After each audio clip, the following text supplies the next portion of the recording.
When did you first pick up a camera? Ooh. I leached off my dad a lot. He was the gear guy.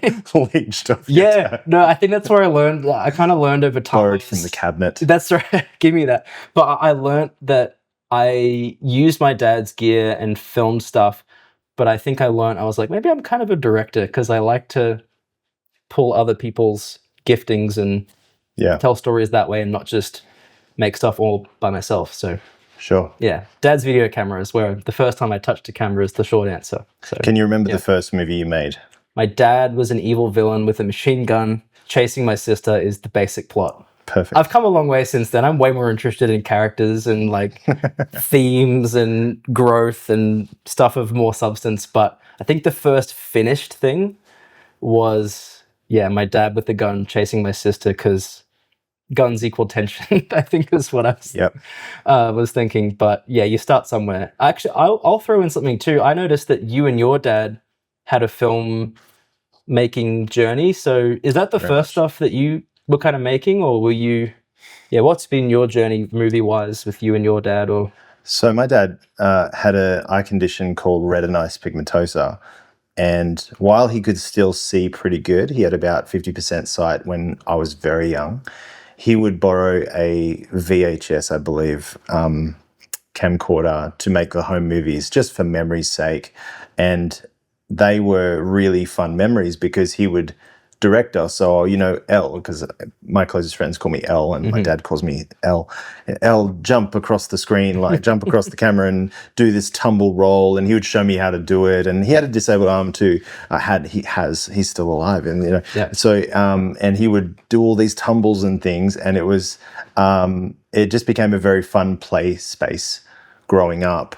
And then we started experimenting with things. And Dad would narrate as he's moving through the rocks on a bushwalk and would go to rainforest and would name the rainforest. And so those are all very foundational in terms of my relationship to a camera is actually through my dad.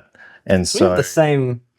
Yeah. Shout out to our dads, I guess. Absolutely. That's great. Huge shout out to dads. And so his eyesight worsened and my school life worsened and decided to drop out of school in year 7. We were making movies every day while I was homeschooling. And so, and they would range from just random little, movies where I was playing every single character wearing different clothes. Been there. and I wouldn't have a grid for editing. I would edit as I went.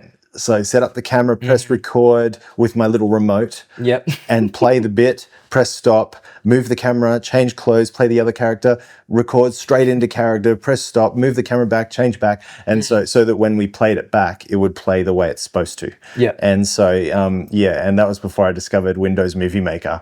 That was your... Because my dad had Adobe stuff, so I went straight to the crispy, the good stuff. Wow. But I had that moment where I went, wait, you can color footage to make it look like a movie?